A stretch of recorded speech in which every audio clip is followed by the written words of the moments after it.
There's one point I must make in connection with this morning, and that is that Confucius never had a computer. But there are certain facts involved in the life and teachings of this great scholar that might have influence and significance today. Confucius lived mostly in the 6th century B.C. We know very little about his life except that he is believed to have originated from an aristocratic but impoverished family that suffered from the numerous civil wars which afflicted China. We do not know that Confucius had extensive formal education. It is believed that he was mostly self-taught and attained over a period of some 70 years an understanding of life and of living that was possible only in China. For even in those days, China was a microcosm of the whole world. China's problems and difficulties and complications were miniatures of all others that preceded and followed them. And so that Confucius had an adequate opportunity to understand the basic motivations of human life. As a result of his personal achievements, he was finally elevated to the estate of China's greatest scholar and was deified as the ancient teacher of all the Chinese philosophies and histories. In the course of time, there have been many revivals of Confucianism. These revivals began almost immediately after the death of the great sage. It is said that Confucius died of a broken heart. We are not sure of this, of course, but it is possible, because he said on one occasion that no prince of China would accept him as a counselor. This was something that caused Confucius to realize very definitely that leadership in temporal and martial affairs usually blunted the mind to those permanent values upon which survival of society depends. In recent years, when China made the great leap into the future, a leap that failed miserably, it was attempting to destroy the influence of Confucius in the life of modern China. It was a dismal disappointment to all concerned, and now by almost complete agreement, the new Chinese government recognizes the contributions of Confucius, not only in philosophy, but in politics, in government, and in international relationships. So from this background of his various achievements, and a study of his various canons and the various works with which he has been attributed, at least, we learn something about his ideas of life. Confucius, as a Chinese, had a very simple and definite belief, namely that the human being must develop his own resources, that the problem of surrounding the individual with comforts and conveniences and gradually reducing his own interest in self-improvement is fatal to society. Well, we begin to see a little of this fatality floating around at the present time.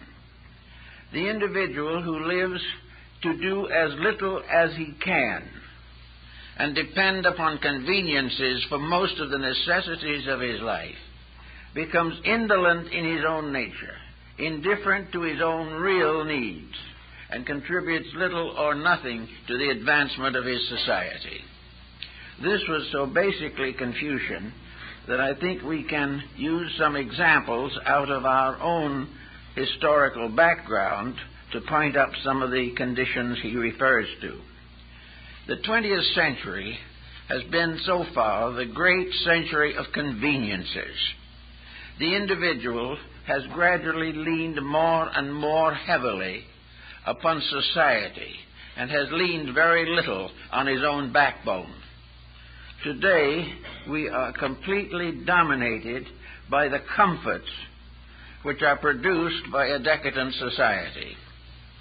We are completely dominated by the definite and inevitable desire to be free of all responsibility.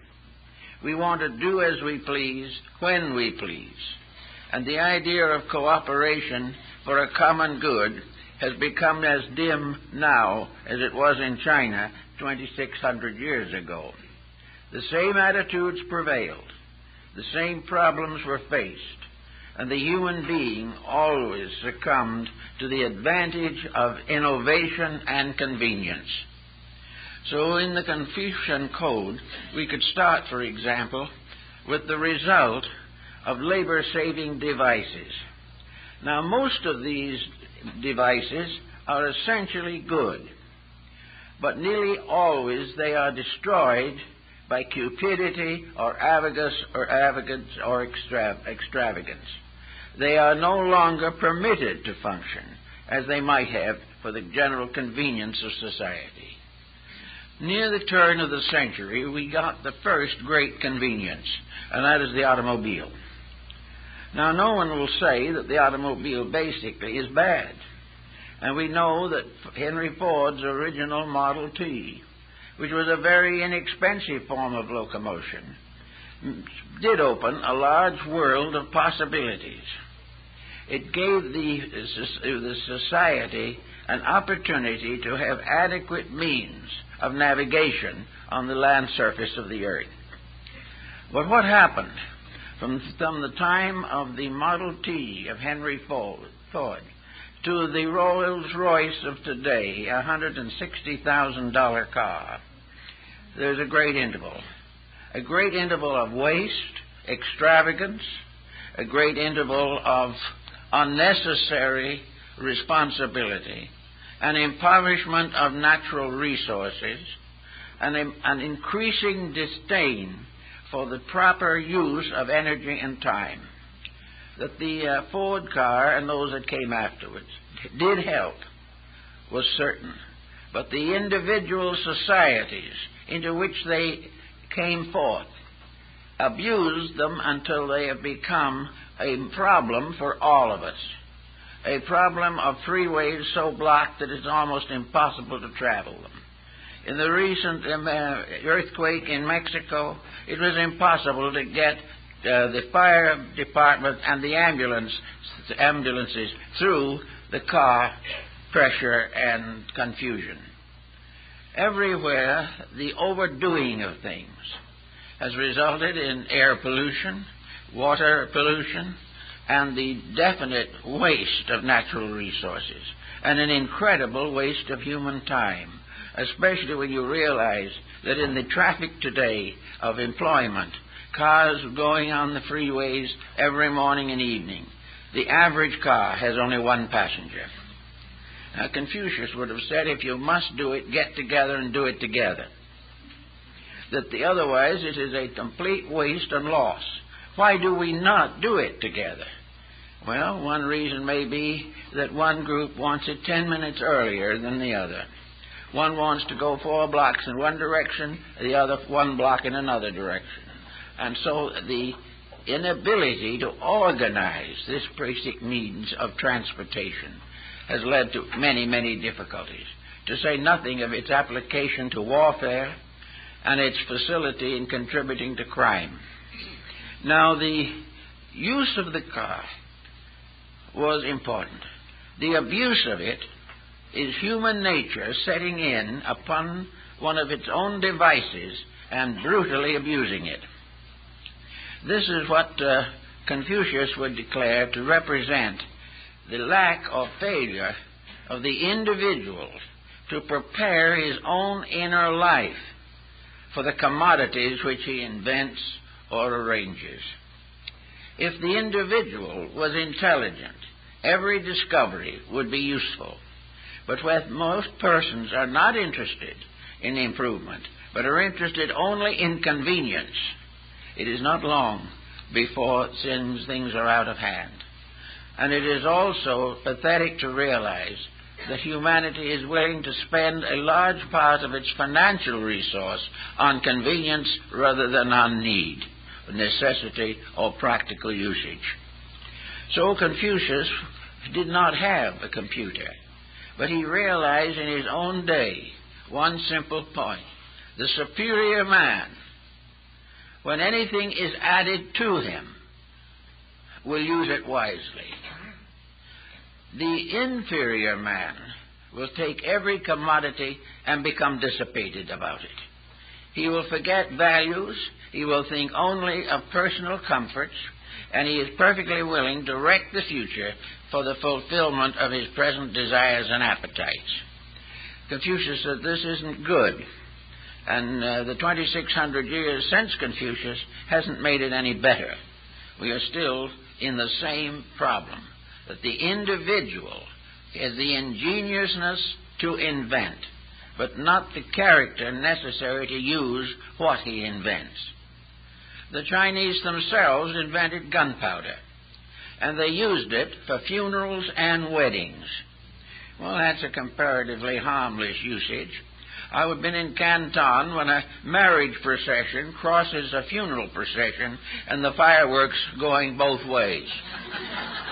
In other words, the fireworks are cheering up the individuals who are getting married and are supposed to give them a moment of great excitement, and the funerals are to rest in peace the memories of the deceased. But these fireworks soon became cannon by hollowing out logs and putting them on the backs of elephants. And these were actually used by Genghis Khan. Later, we got all over the elephants. We didn't need those any longer. But we kept right on with the gunpowder, which ended the age of chivalry, defeated practically every peaceful hope of humanity, and is today a constant danger to security and peace, and is being used by various insurgent groups to damage property and destroy life. So something that was innocent at its beginning, that maybe a few farmers also used to blow roots out of their fields so they could plant them, gradually in the hands of ignorant selfishness has become a menace to the survival of humanity. Not too long after all this happened, we had another great invention, the aeroplane. Now, everybody really believed we had done something remarkable, and we had. It was a tremendous invention with great potential and great possibility, but we settled down slowly to ruining it, to do with it exactly what we could do to get our own way in things, to get all kinds of controls. The use of the airplane in war hardly needs to be mentioned. It has become a carrier of bombs instead of people. Little by little, the airplane has become a great problem to society. The noise is becoming deafening. The corruption of the manufacturers and the mechanics is a constant cause of anxiety, and everything related to it is now done to death. Those who have it need it for some occasions. In Australia, the physician in the outback can get to his patient in his little airplane. There are all kinds of good uses for that. But little by little, it has become a great factor on the big board in Wall Street, and little by little, it has been turned into a vast source of profit. This is a complete misuse of the original intention, and it has resulted in many changes in society and social relationships that are not good. But we just couldn't get along with something that was a help and a convenience until it became a desperate and difficult situation, as attested by the recent terrible disasters in the air. We have not been willing to use things wisely. When the farmer in Rome found the box of gold in his field, he wrote a letter to the emperor and said, "What shall I do with it?" And the emperor said, "Use it." The man said, wrote again, he said, "I don't know how to use it." The emperor replied, "Then abuse it." And this is exactly what has happened all the way along the line. And this was happening in the day of Confucius. And he began to recognize that the individual was building around himself such a defense against labor, a defense against integrities, a defense against the practical, that he is gradually undermining his own survival in the cause of immediate luxury or success. Now, had we got the plain thing settled a little bit before the movies came along, and they were to change the history of the world. We were to be on the verge of the greatest educational medium humanity has ever known. We were told that we were going to change the whole history of the race, that we have developed something that could be of the greatest value and the greatest importance to the unfoldment of knowledge, to the expanding of human horizons, and a means by which wisdom and understanding could be brought directly into the theater or into human life. I think we hardly need to dilate on this as to what really happened.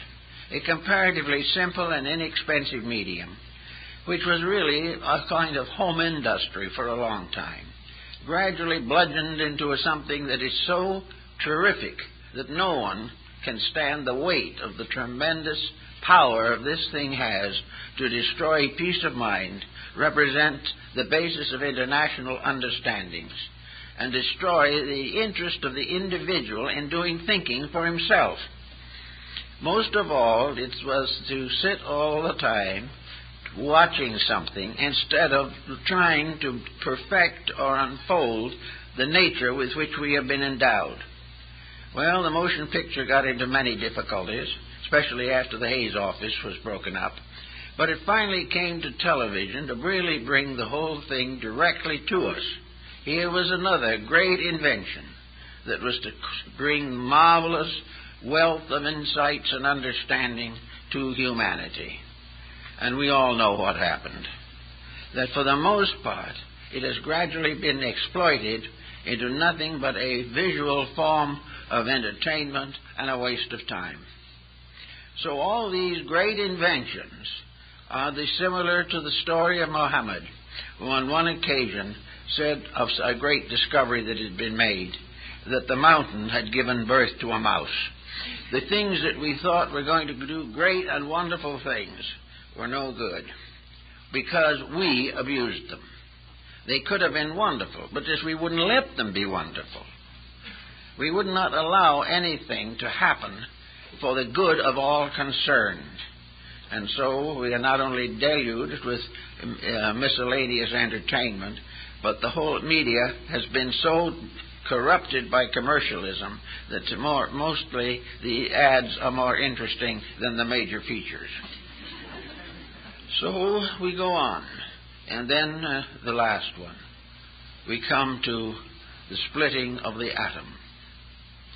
This was the newest discovery. This was the gift of science to the ages. And you see what it has done for us and to us. It has brought the whole of humanity into a state of continuous nervous shock. It has destroyed securities, it has corrupted moralities, and has given us a birthright of death and destruction. But all these things started out as fascinating, delightful ways of adding to human knowledge and comfort and convenience and protection. But before they reached their zenith, they destroyed the very ends which they were intended to support. Now, Confucius has the answer to this, and a very simple answer which we can all consider, that the primary purpose of the human being in this world is to improve himself. He is here to grow and not to become ever more dependent upon society to support him.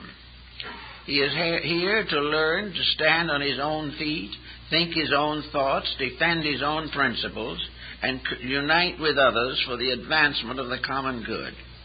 In other words, Confucius did point out that mankind is a socialized structure.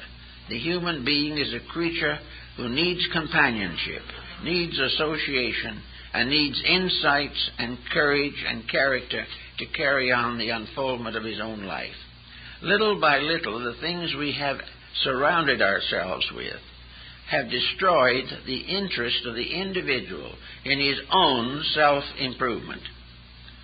I noticed in the Taiwan news a few days ago that a Buddhist bishop has retired from being the head of one of the first Buddhist temples in Taiwan.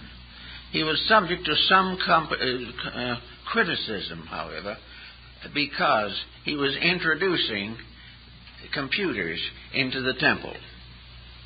Well, maybe they belong there, but not the way they're generally used. Little by little, we are taking another device, and we are gradually going to use it until we try to substitute a machine for common sense, for integrities, and most of all, for growth. We are not interested, really, in improving ourselves. Our mathematics may not be much better than in the time of Confucius, who, however, was a wise man with the abacus. An abacus, by the way, is an adding machine, multiplying machine, and dividing machine that has never been excelled. And in the banks in Hong Kong, they put them against the electric adding machines, and the abacus won in every test. This was because of one thing that would have tickled dear old Confucius very much. It takes 10 years to learn the abacus.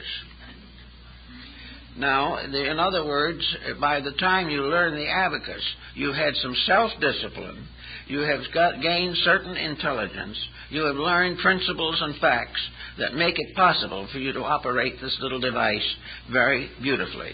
Incidentally, the abacus is available in Hong Kong at very reasonable prices, some simple models being only $1. And with this, you can add 15 figures to 15 figures, or multiply 15 figures by 15 different figures, and come up with the answer in a matter of seconds. This is because of your training, not the training simply of a machine that thinks for you. All devices that think for you are open to suspicion according to the Confucian mind. We are not supposed to get substitutes for thinking. We are supposed to develop simplified forms of living that free us for the essential purpose of our own humanity. We are here because it is necessary for us to grow. And when we block this growth with every convenient and commodity you can think of, and finally complicate it with alcohol and narcotics, our purpose here is completely frustrated. The individual passes from the cradle to the grave as a complete loss to himself and a loss to society. There seems to be no reason at the present moment. Now, Confucius was also a bit of a philosopher in his own way. He was a great defender of ethics. He believed that the ethical system was the most important of all. He was also, strangely enough, not a religious man in the obvious sense of the word. He venerated his ancestors, which was a Chinese custom. But most of all, his religion consisted in the development of character. Wherever there is a deity anywhere in space, wherever the universal laws govern things, their greatest accomplishment is to find honest people, to find those who can use new ideas constructively and will take the potential resources of the universe as they know it, and our world particularly, use them carefully, conserve them, realize the importance of understanding them, and perfect ourselves in the skills and courage to make this world an orderly place in which to live. Now, Confucius felt that the more we are deflected from this essential purpose by ingenuity or luxury, we are destroying ourselves. And that in so doing, we are turning our world into an unsafe place, that we are endangering the integrities to support the selfishness and acquisitiveness of human beings. Man is not here to accumulate material possessions. He is here to stimulate and unfold the internal resources of himself.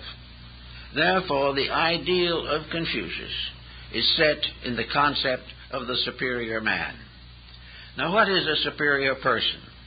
Well, Confucius gave a very simple answer to it and probably lived it as closely as any human being could. He said that a superior person is one who is above doing inferior things. In other words, a superior person will not compromise integrities, will not lower himself to abuses of privileges, and will not allow himself to develop habits that are detrimental to his own life or to the community in which he lives. The superior person is one who is above inferior actions. Now, inferior actions all root in one ethical concept. Nearly always, inferiority is an effort of that which is unworthy to achieve what it does not deserve, or it is the effort to create unworthiness as the norm and demanded of all human beings. Instead of rising to the higher, the individual tries to drag his society down to his own level. In doing so, he is no longer a superior person.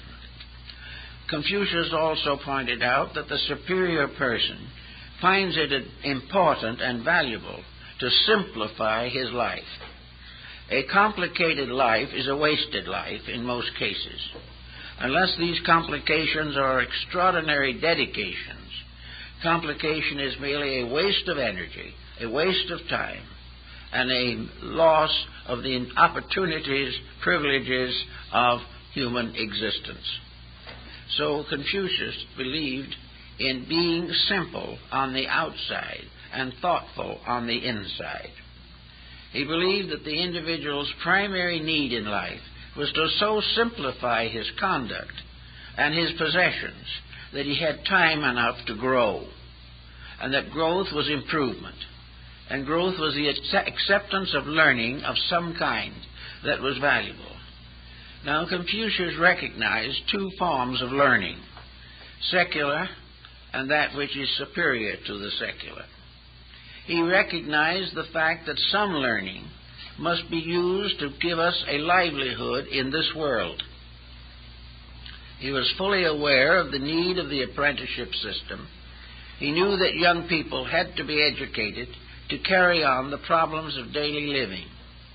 And by gradually involving a skill or a proficiency in the curriculum, they were prepared to face the vicissitudes of physical confusion.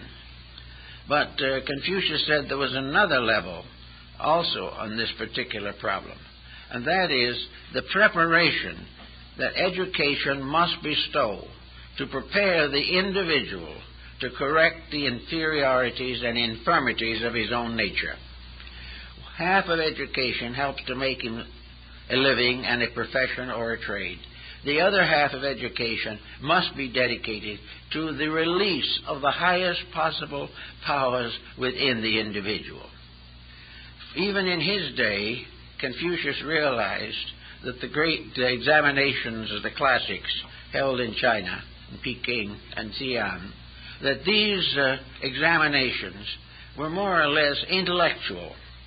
They indicated familiarity with the classics, an understanding of the rules and proprieties of daily living, and things of this nature.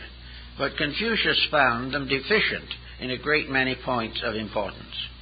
In other words, Confucius believed that an education must include the development of an internal strength and an acceptance of responsibility for conduct.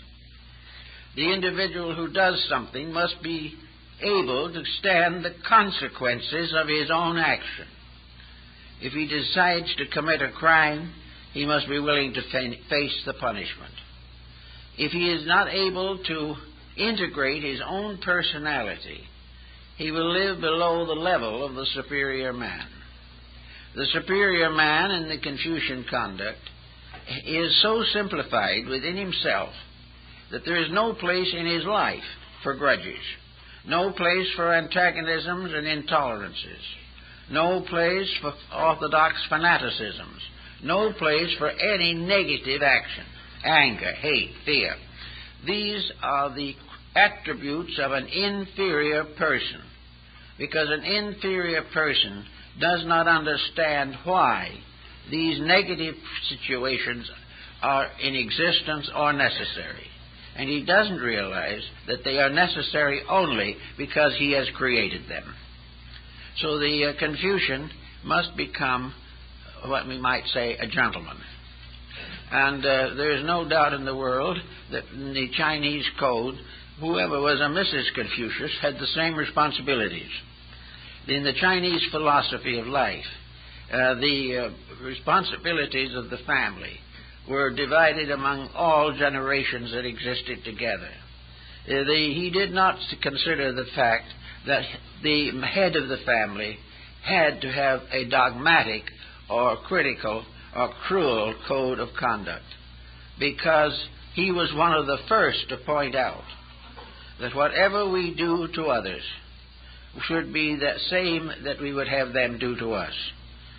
One of the 40 different religions and philosophies that stated the golden rule was Confucianism. Confucius said, never do to anyone else what you would not have them do to you. Now, this brings together a whole group of factors. Supposing we are cheated, supposing we are deceived, supposing we get into all these difficulties. Well, I think Confucius would first say, why are you in these troubles? What was the ignorance in yourself that got you into them in the first place? Did you do something that was unwise? If you are unwise in something that you did, why are you unwise? Well, probably because education, environmental circumstances of living did not give you the wisdom to handle the situation more skillfully. All difficult experiences are tests of growth in which the individual finds ways of improving his own conduct. If nothing else is possible, then the individual has to face the payment of the debt which he has contracted. He must meet it with firmness and courage and kindness and gentleness. He must in every way possible avoid collision of opinions. He may feel that his opinion is better than somebody else's. But if it is truly better, all constructive opinion must have solutional factors. In other words, when we criticize something, we should know what to do in its place, how to correct it, or how to solve whatever the problem may be. Therefore, he summarized it all in the thought, a very simple thought, that when you tear down, you must have something to put in its place that is better. Just to go raving down the countryside or through your own home, tearing things down with no remedy, is not a symptom of a superior person. A superior person is always in control of themselves. In life and in death, they face realities with composure, integrity, and peace. Now, Confucius did not deny a divine power or a deity, but he considered that whatever that deity was in a strange sense its own affairs. That man is so remotely removed from this great superior presence that all he can do in his own person is to live the rules that that superior power has created. This superior power has given us the laws of nature. It has given us almost all of the essential convictions of our own security. It has made it possible for us to increase in skills and in genius. It makes it possible for us to have friendships, affections, regards, and many different pleasant and constructive circumstances. Confucius was quite certain, however, that you can't simply take something out of the human mind and leave a vacuum. You cannot say to the individual, don't worry, unless you can give him something to use his mind for that is better than a worry. You can't say that he should break an evil habit unless he is given a vision of a good habit, of a thing to be done right.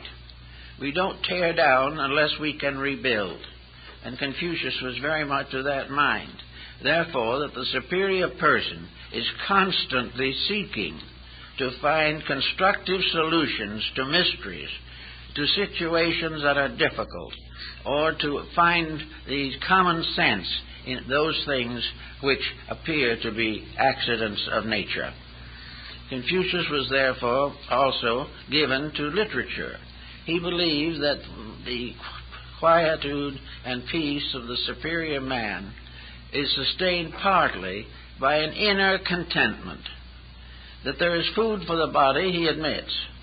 And he also tells us in one of his writings that he slept in a wool nightshirt that was 2 feet longer than he was. This was, of course, a critical and vital fact, but it was important to him. But Confucius also was a poet. He loved to read good poetry. He liked to study the classics. He liked to know what other people were thinking. He was able to sit quietly and listen happily to people who disagreed with him. He did not demand a private universe ruled over by his own convictions. What he was trying to do was to build within himself a character strong enough to face the truth without flinching.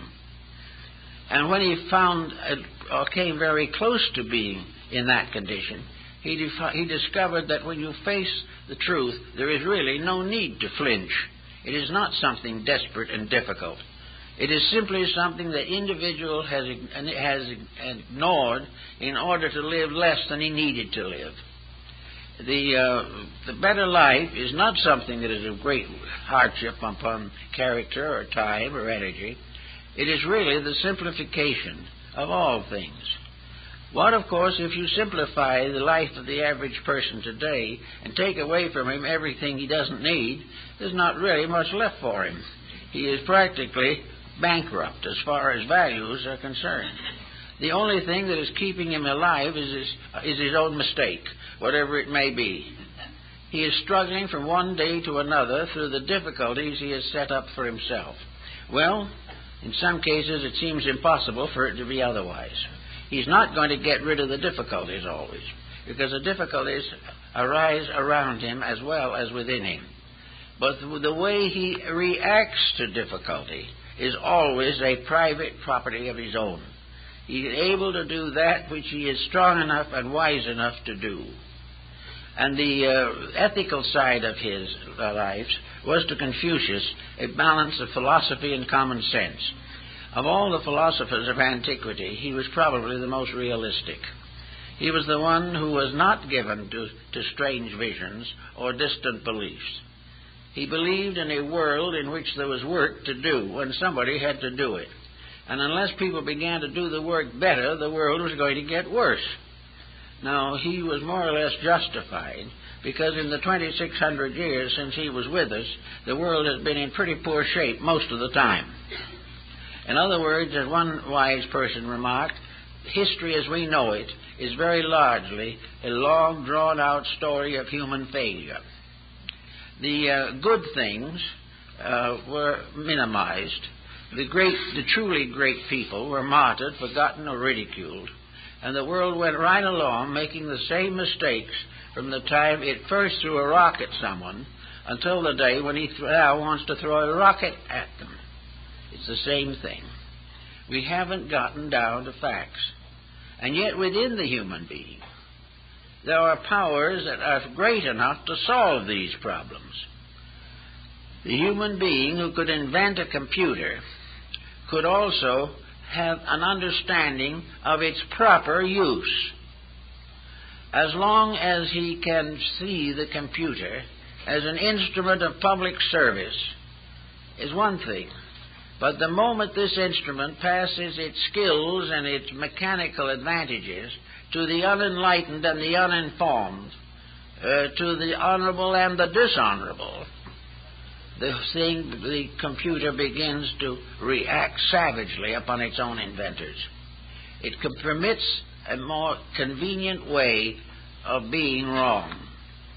It gives the individual further opportunity to advance his own selfishness, to use the computer to the advancement of the crime empire that we now live in. So no one can afford to invent unless he has some way of assuring that the invention will be properly used. Now we don't know what will be next invention, but it will be another one, and we will do the same thing with it. We will think of it largely in terms of how many $1 million profit it will make. And we also will think of it to some degree on how much it will satisfy unnecessary attitudes of our own. It will get us somewhere quicker, but we won't be any better when we get there. It will enable us to avoid or evade certain forms of education, which, however, only means we are less educated than we were before. A computer cannot educate us. The individual has to educate himself. He has to use the efforts of his own inner life. No matter what device man invents to the end of time, there will never be a device more extraordinary than himself. There will never be a form in nature, artificially created, that can equal man's natural birthright, his natural values, his natural insights, and his potentials for achievement. The human being is an absolutely universal creature. Everything that man has ever thought of or known has come through his humanity. The great art, the great music, the great literature, the world religions, philosophy, science, ethics, morality, all these things arose from a mysterious little complex in the human head. And there is no limit to what can come out of the individual if he can train it and will dedicate it to right use. If, however, the individual does not use wisely that which comes out of his head, in a short time he will perish, and the achievements that he has made will go back into the earth with him. Everything that man learns gives him a new insight into value. Now, young people today are bankrupt for value. They are surrounded by selfishness. They are part of a system of high exploitation.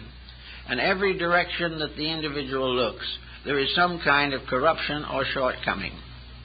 This makes it very difficult for the individual to really achieve to the integrities that are necessary. In another strange way, this was true in the days of Confucius. He lived in a world that was full of antagonisms and petty ambitions. China was not a country or a nation at that time. It was a mass of little feudal principalities ruled over by despots and tyrants who loved to take over their neighbor's property and murder anyone who tried to interfere. It was a time of war, strife, sedition, corruption. Yet with it all, it produced two great persons who were contemporaries, Lao Tzu and Confucius. There's a story that they met, but this may be apocryphal. We're not absolutely sure about it. Confucius admitted that he could never understand the strange, vague spirits that moved in the clouds behind Lao Tzu. To him, Lao Tzu was a mystery, unsolvable. On the other hand, Lao Tzu, facing Confucius, found in him a level of insights or understandings which were incapable of gaining the insight that Lao Tzu himself believed to be necessary. In the end, Lao Tzu is pictured with riding on a water buffalo off into the Gobi Desert because there was nobody that wanted what he had. And the last words of Confucius were, "I have failed." So this is what happened 25 centuries ago. And this is the thing that happens today when anyone tries to break through this armament that has been developed around a success syndrome, a belief that what we are doing is so magnificent, so wonderful, and so remarkable that if we perish doing it, it's all worthwhile. This is a little kind of sad to think about, but it is definitely there. At one time, Plato also wanted to reform the Athenian state. He had the background as family that he could be an archon or an elder of Athens. He tried it and retired immediately on the grounds that it was impossible for him to accomplish the good necessary to make the Athenian state a better and more honorable place. Therefore, he retired into the academy and lived there for the rest of his life, creating a little empire of his own in which his disciples began to understand what he was trying to accomplish. So Confucius, in his way, was one of those who, to borrow the words of President Woodrow Wilson, who said it was better to fail in a cause that must sometimes succeed than succeed in a cause that must certainly fail. Today we are all in this problem. It is better to do the thing as right as we can do it, knowing that in the end right triumphs, and that every step that is taken in the right direction becomes part of man's heritage of wisdom. And there have been many very great, dedicated hearts and minds that have given us wonderful insights and wonderful instruction. But most of these we don't pay any attention to. Our reading now is usually in sensational paperbacks.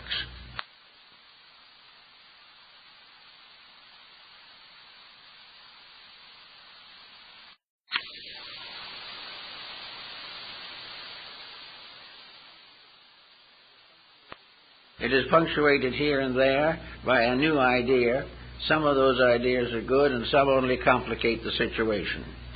But anyway, the human being quietly has to recognize that none of these things need to move him.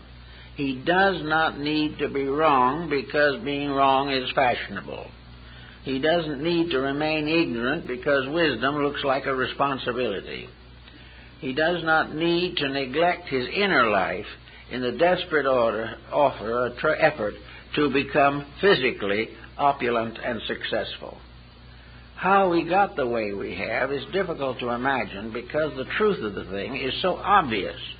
And of course the simple answer to the whole business is that success for most persons has to end at the grave.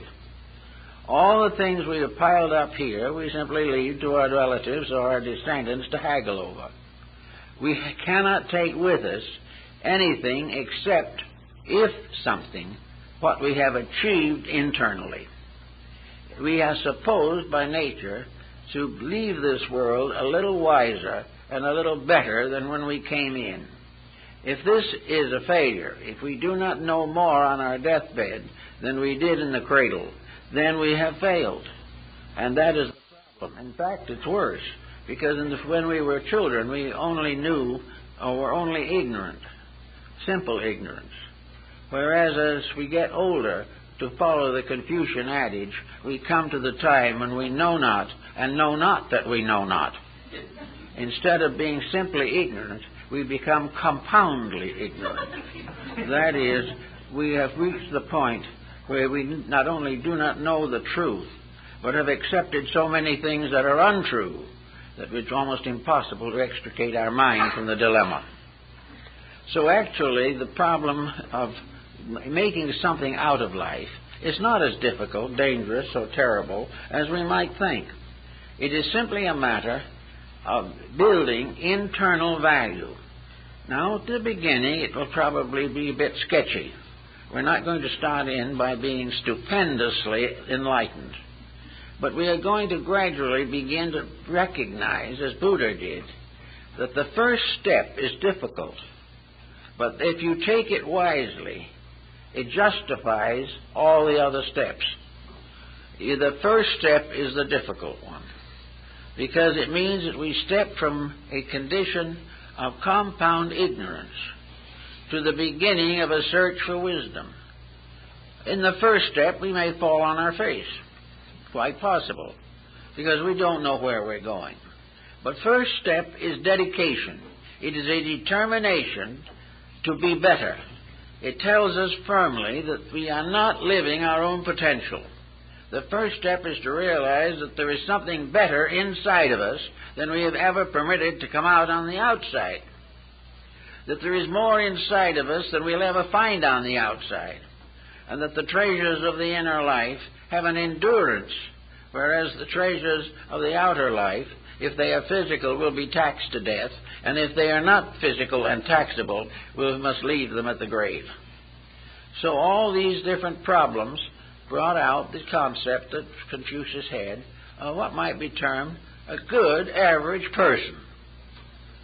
His superior man was not something that walks around on high boots and lords it over others. His superior man is not one that is loaded down with credentials. His superior man is not one who is too good to mingle with anyone else. His superior man is simply an individual who has found his own center and is going to try to live according to it. And in so doing, he has also solved the problem of his relationships with other people. The superior person is not one who lords it over others.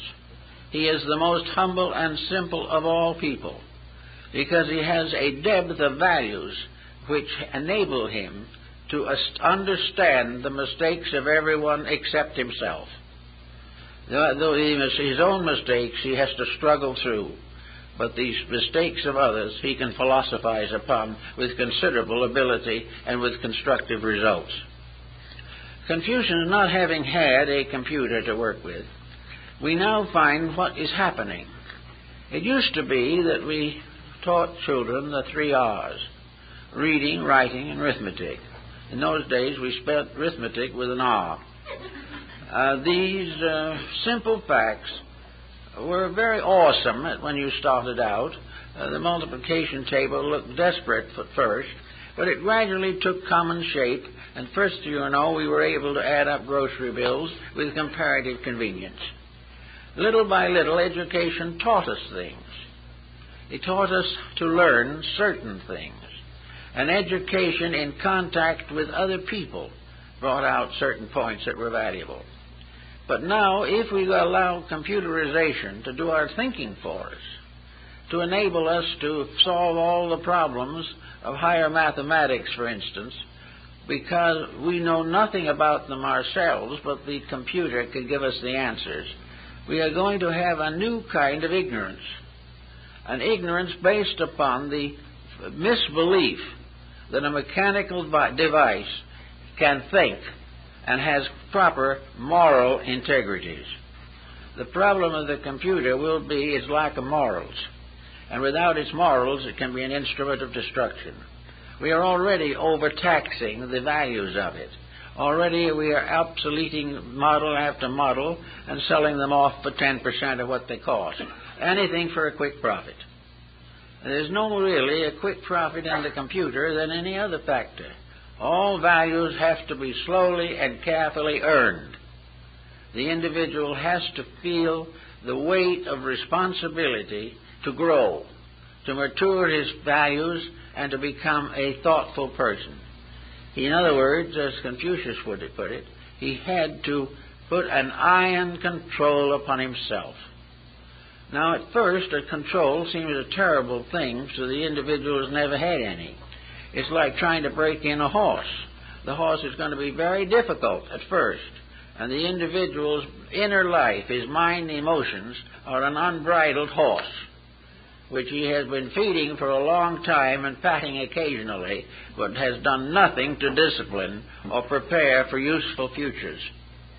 So we all have to find some way to get at this thing. And, of course, Confucius had his ideas of how this was to be done also. One thing he observed or remarked clearly was that it was necessary to use the sensory perceptions not as instruments of pleasure, but as instruments of information. In other words, your eyes are to look for things worth seeing. Your ears are to listen to things worth hearing.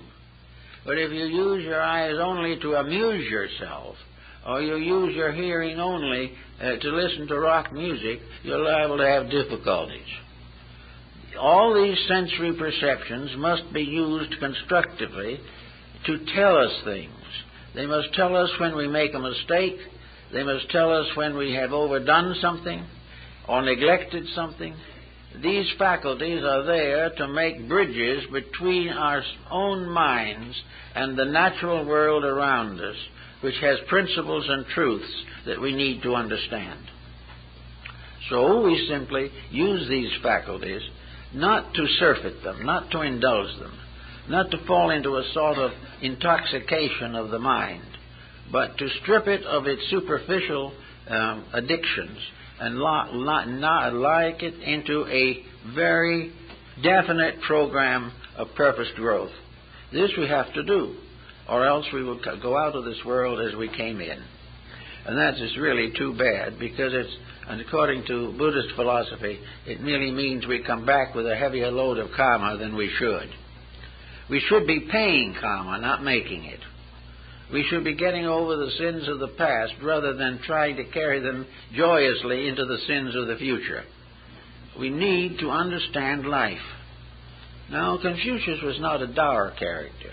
He wasn't one of those old wise men who looked very difficult to know or understand or contact.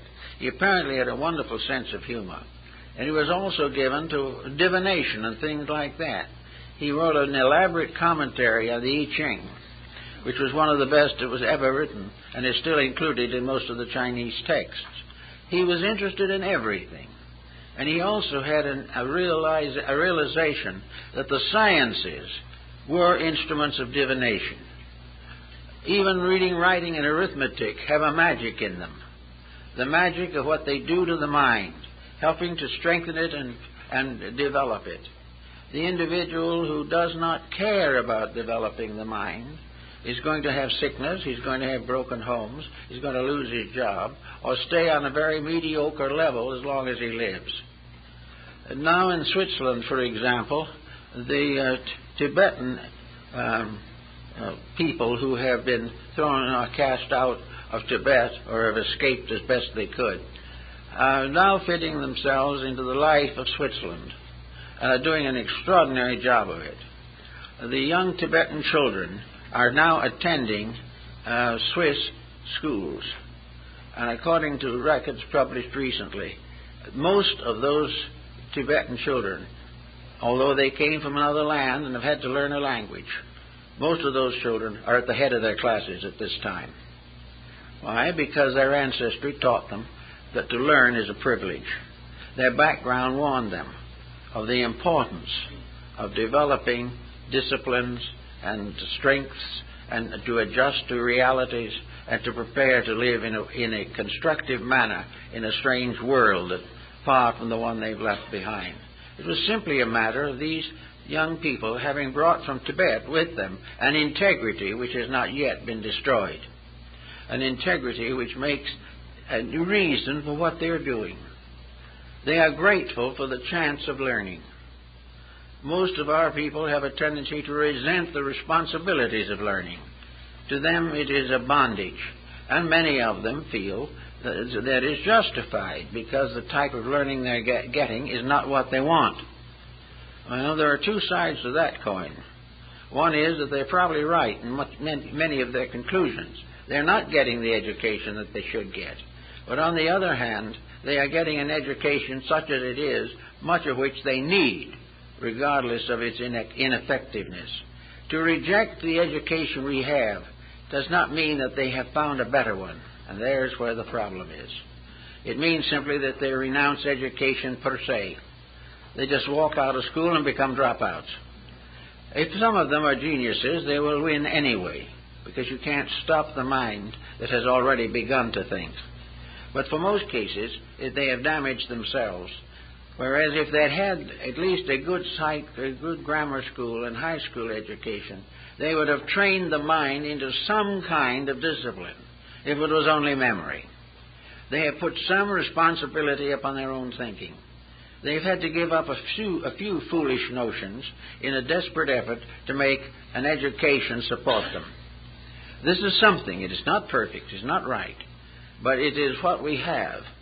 But these same young people who have gone through this kind of discipline are ready for other discipline. And they can do what most wise people have found, namely that education really begins after you have graduated from school. Until then, you are limited by traditional superstitions for the mores that you cannot do much about. Confucius, therefore, gave us the model of what he calls the right kind of person. This right kind of person is a homebody. The world begins in the human home. And according to Confucius, all of the relationships of life expand from family. The home is the one little island of integrities that can be established with some success by persons who are simply dedicated to kindness or understanding. The home becomes the basis of all knowledge. The home is made up sometimes of 3 or 4 generations, but all of these have their common understandings. Each one has its proprieties and its properties. The heads of the family will not badger the younger ones simply because they have authority, and the younger ones will not badger their elders because they do not like to be badgered in their turn. Everything is upon proper dignities. Every courtesy of life should be in the home. Confucius was bitterly opposed to the idea of behaving yourself in public and doing what you please in private. He didn't consider that a very good way of life. But upon the basis of the home comes the training of the children, and the child's mind is set by the time it is 8 or 10 years old. By that time, children divide into 2 groups. One group composed of those who want to get out of the home as quick as possible and do not care what happens to them, and the others who have been inspired to improve their lives and either to emulate the virtues of their ancestry or else stand firm against the vices of those around them. So the child becomes the basis of the empire. The neglect of the child is the most desperate evil in the world, according to Confucius. He said that where we do not give the children the proper background, we are crippling the adult. The ruts we set in the mind by our own attitudes and the false opinions which are set there in very early life are almost impossible to eradicate. They are gullies and valleys and cliffs and precipices in the mental structure which become a detriment to all constructive thinking. So, and after the beginning of it, so says Confucius, the family has also a worship. A worship is a kind of respect. To Confucius, veneration is respect, and it has to be earned. And it is the privilege and right of every individual to be respected, but he has to deserve it. So Confucius pointed out very definitely that in the home, every dignity, every propriety, every integrity that we would like to see applied to society is being cultivated and practiced. That the home is not a place in where evils are practiced in secret, but where virtues are practiced both secretly and publicly. So the home is very, very important. An intelligent home is the strongest factor in the survival of a nation or a civilization. After the strength and value of the home comes the next level, and that is the recognition that we are all here to have certain relationships with society around us, that the home has to expand. The town becomes the home. The city becomes the home. And each individual, in his own way, must try to be a good citizen as he was a good member of his own family. All units of culture are families, and all families are made up of persons who live in respectful relationship with others. Every courtesy and dignity of life is practiced first in the home and then in society. And in everything that happens, integrities are rewarded. And we do business with those who are honest and not those who sell it a little cheaper. We are trying constantly to perform the ethics and integrities which make society possible. And from there on, we have duties to perform. The Hindus brought over into China certain concepts of duty, and these were taken in by Confucius, Mencius, and Lao Tzu. These duties are the duty of the family and the householder. The individual who has been raised and lovingly cared for in a good home has a moral duty to become a parent in his own turn. It is not the idea that the child must always be grateful to the parent. It is that the parent must in turn become a parent. The child cannot pay the parent. but society can. And all these different values become very, very important in society. So that if the individual was given a childhood and a loving care, and when he was helpless, was helped through emergencies, when that individual grows to maturity, he has his own family, and in that he pays his debt. He pays it not to those who bought him, but he pays off by carrying forward the better levels of thought and action. He rewards his parents by disciplining his own children in their own turn. So that there is a reciprocity in all these things. We pay all debts. The debt of birth we pay when we give birth to others. Everything has an honor system related to it. And it is the loss of this honor system that, according to the Confucian concept, reveals the death of a civilization. When virtues fail, then there is only one answer, and that is a divine intercession of some kind. Also, as we go on further, the Chinese Code says that we must prepare a livelihood that is suitable to our needs. And this livelihood is in no respect different from one level of society to another. Confucius said that the idea that some people's jobs are better than other people's jobs is completely unrealistic. Each individual doing the thing that he can do to the best of his ability is equal in every way to a person of greater talent who is doing larger things. In other words, the individual who uses his means and his abilities honorably is an honorable person, and there are no class divisions of this kind. There are only two kinds of people, those who are doing it right and those who are not doing it right. And those who are doing it right are all on one level, regardless whether they are a prince or a farmer. Those who do it wrong are also all on one level. Whether this wrong is small or large, they will ultimately have to pay for it. So Confucius was completely socialistic and democratic in his thinking. He did not feel that the mandarinate, or whatever was its equivalent in those days, the gentry, was privileged to consider itself a better kind of being. There is only one kind of betterment, and that's self-improvement. The individual who knows more and serves better and gives with a greater joy to the needs of others, that is the superior person. And all who are doing the best they can are superior and have the same values, the same recognitions, and the same rewards. The idea that some honest work is better than another is untrue. Very often that which is not particularly pleasant is the most important work of all, and those who give themselves to it earn a great destiny.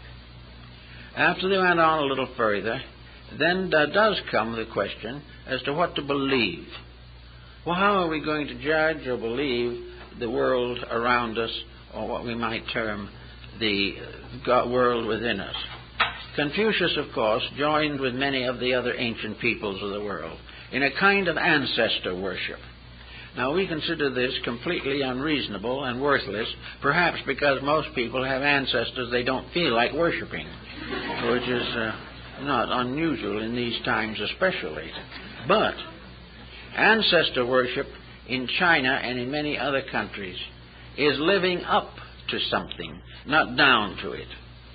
The individual regards his parents as a kind of superior virtue. If they've gone forth into the other life, they then become symbols of a continuing devotion, which is not interfered with by death. The parent becomes an image, the parental image of integrity.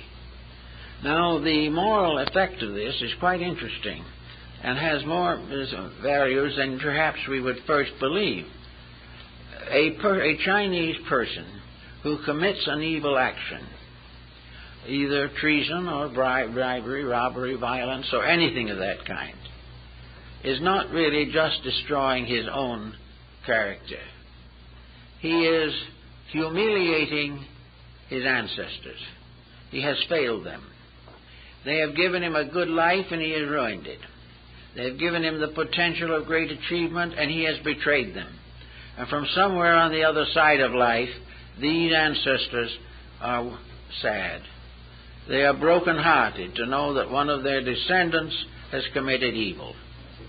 So that this becomes, in a sense, a strange persuasion against it, if you believe that your ancestors can know about it. Now, the other side of the coin is also just as difficult. If you have committed an evil act, this disgrace goes on to your children.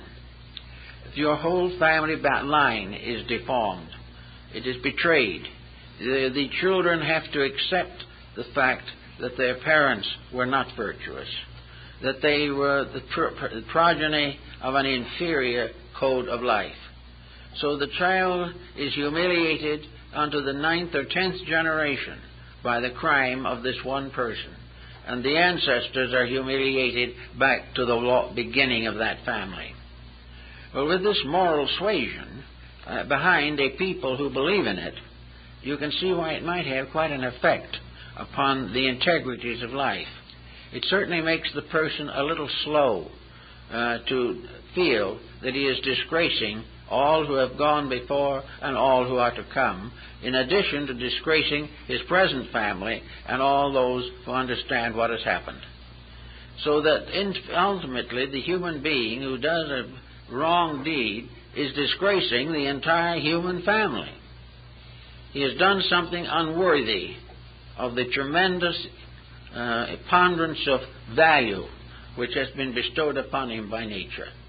He is not fulfilling the rules of rightness, and therefore it is a repentance.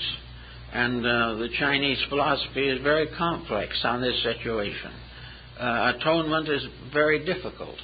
Once an evil has been done, the family honor is lost. This is something we don't think about very much. We don't care. Maybe it's superstition. Who knows? But a superstition that makes people honest is perhaps a good substitute for a wisdom that they do not possess. It helps to fill a vacuum with an area of material factors the average person understands. He knows his family, and he knows families of other people, and he has heard of the sorrow that has been caused in this type of thing, and therefore he is more thoughtful. The Japanese have a similar practice. Once a year, they welcome their deceased ancestors back into the world of the living. They go to the riversides or streams or to the ocean side, and with little lanterns to escort their invisible ancestors to their home. When they get to the home, a special seat is placed for the ancestors at the banquet for the occasion. Nobody can see them, but everybody feels that they are there as a presence, so that the invisible ancestor has certain requirements. He must understand what has happened to the family since the last meeting. A year ago he was there, and everything was going fairly well, but this time grandmother is sick. This is a very serious factor, and may be something to be given very special consideration, because the ancestors deceased are very, very much there in spirit, if not in flesh. Also, the condition of the family. Has there been arguments between family members? Is there something that is inharmony in the family? Well, if there is inharmony in the family, there's been an unwritten law that it must be arbitrated before the ancestors get there, because the ancestors must be made happy by knowing that their children and their husbands and their wives and all the family are living according to good principles. If this is not true, it is a serious disgrace. One other thing, which perhaps has a little more vital significance, is that all ancestors are very unhappy if a family is in debt. That is bad. If people have put off paying their bills, this is a heartbreak for the invisible relatives. Everyone at that time must have become solvent. There are cases known in which families have sold family treasures for ridiculously low figures in order that they could pay bills before that important day. But the parents must, who come visibly, or maybe some of them are still alive, there must be the respect that the family is out of debt. Well, we'd say these are all superstitions, but some superstitions do lead to constructive results. And for lack of them, and for the lack of anything better, a society can fall apart. So in the Confucian way also, the problem of government is very, very interesting. The Chinese emperors in the olden days had the annual ceremony of the Temple of Heaven. On that day, the emperor took off all of his royal regalia and put on the white cloth of a peasant. And he walked on a road that was covered with sand brought in from the desert of Gobi. And he made the pilgrimage with nothing but a knotted staff along the way of life until he came to the Temple of Heaven. Here, in the presence of the gods and of his ancestors and the tablets of the constellations, the emperor addressed heaven, and he said something to this effect, that I am the representative of heaven. I have been entrusted to take care of heaven, but I have not been worthy. I have not done the things that kept my people happy. I have not been always fair in my judgments. But if there be trouble, if there be wrong, if there be anything that is not right, let the punishment descend upon me and me alone, for I am the leader of the people. And if they are wrong, it is because I have failed them. Now, this is thought on politics. It's a thought that might have interest long after poor old Confucius went to his ancestors. Namely, that leadership has a strange kind of karma. The leader is responsible for the security of those he leads. When a leader exploits his people, before heaven, the guilt is upon himself. This Confucius was reasonably sure of. And of course, in those days, the Chinese dynasties were falling like ripe harvests. Only a few years and another one took over, because every one in turn became destructive, decadent, or dissipated. So Confucius pointed out that wherever problems arise, the leader must be held responsible. And if he cannot do something about it, then he must confess his infirmities. He must confess them frankly and honestly, and ask the assistance of others to take on the things that he has not been able to accomplish. So the great ceremony of the New Year was the constant acceptance of the way of heaven. So in Confucius, the whole thing sums up in the one great thing: the ways of men, and these ways may or may not be good, but the way of heaven is inevitable. The way of heaven is that which most needs attention. To know the way of heaven is the end of all learning. This is the quest of all scholarship. The end of the way of life is in this: that we should know the way of heaven is far more important than that we should split an atom. We have all kinds of learnings and researches and scientific corporations and groups exploring this and exploring that. But the one thing that we must explore, if we are to survive, is the way of heaven. We must find out what universal law requires, and we must keep that which we discover, regardless of any consequence to ourselves personally. And if we think we have discovered it, and are supporting something that is not true, and we find that it is not true, then it is our need to recognize this and continue our search for the way of heaven. Shang-Chi, the celestial emperor, is the source of all good. It is the universal principle of life. It is that which is alone qualified to lead. and all things must follow that leadership.